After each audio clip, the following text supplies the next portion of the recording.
किसी ने क्या सही कहा है, परमेश्वर आपकी दुआओं को तब भी समझता है जब आपके पास उन्हें कहने के लिए शब्द नहीं होते। एक बार की बात है, एक गांव में एक सेठ जी बड़े कंजूस थे।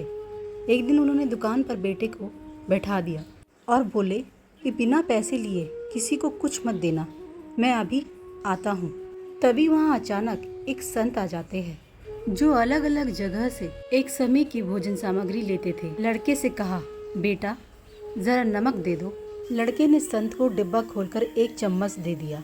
सेठ जी जब वापस दुकान आए तो उन्होंने डिब्बा खुला देखा। सेठ जी ने कहा कि क्या बेचा? बेटा बोला, एक संत जो तालाब पर रहते हैं उनको एक चम्मच नमक दिया था। सेठ का माथा ठनका। वो बोले, अरे मूर्ख, इसमें तो जहरीला पदार्थ है। अब सेठ जी भागकर संत के पास गए। तब तक संत भोजन बनाकर भगवान का भोग लगाकर खाने की थाली लेकर बैठ चुके थे। सेठ जी दूर से ही बोले, महाराज रुकिए, आप जो नमक लाए थे नमक नहीं था बल्कि जहरीला पदार्थ था। कृपया करके आप ये भोजन ना करें। संत जी बोले, भाई हम तो प्रसाद लेंगे ही, क्योंकि भोग लगा दिया है। भोग लगाकर भोजन छोड़ा नहीं जा सकता।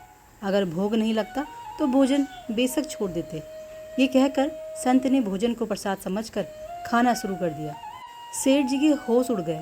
वो रात भर वहीं बैठे रहे।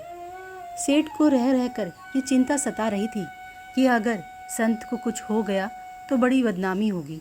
रात में अगर तबीयत बिगड़ी तो कम से कम वैद्य को दिखा देंगे।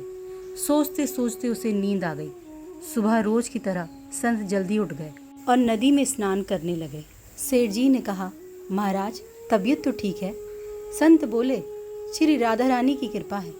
इसके बाद वे पूजा के लिए मंदिर चले गए।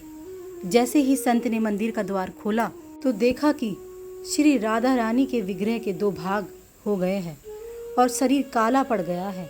ये देखते ही सेठ को सब समझ आ गया कि भक्त के अटल विश्वास को देखकर श्री राधा रानी ने भोजन का जहर भोग के रूप में स्वयं ग्रहण कर लिया और भक्त को प्रसाद ग्रहण करवाया। इसके बाद सेठ ने तुरंत घर जाकर बेटे को दुकान सौंप दी और स्वयं संत की शरण में आकर श्री राधा रानी की भक्ति करने लगा। इसीलिए तो कहते हैं श्री राधा रानी को मंदिर से ज़्यादा इंसान का हृदय पसंद है, क्योंकि मंदिर में इंसान की चलती है और हृदय में श्री राधा रानी की।